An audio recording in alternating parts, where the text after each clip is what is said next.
হরে কৃষ্ণ বন্ধুরা, আজকের শুভ অক্ষয় তৃতীয়া। আজকের এই অক্ষয় তৃতীয়া অনুষ্ঠানে সবাই বেশি বেশি করে রাধা মাধবের স্মরণে থাকবেন, ভগবানের নাম সংকীর্তন করবেন আর সর্বদা ভালো কাজ করবেন।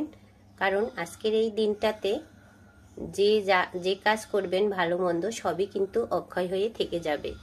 আর দেখুন, এবছরে আমি পহেলা বৈশাখে রাধা মাধবকে নতুন ড্রেস পরাতে পারিনি, তাই আজকের অক্ষয় তৃতীয়ায় নতুন ড্রেসে ভগবানকে স্নান অভিষেক করিয়ে নতুন ড্রেস পরিয়ে দিয়েছি। ভগবানকে সাদা ড্রেস পরে কেমন লাগছে কমেন্টে লিখে জানাবেন।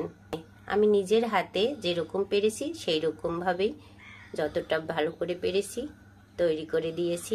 আমি এর চেয়ে খুব বেশি ভালো করে পারিনি, তবে আমার কাছে খুব ভালো লাগছে। আমার খুব আনন্দ হচ্ছে রাধা মাধবকে নিজের হাতে ড্রেস পরাতে পেরেছি।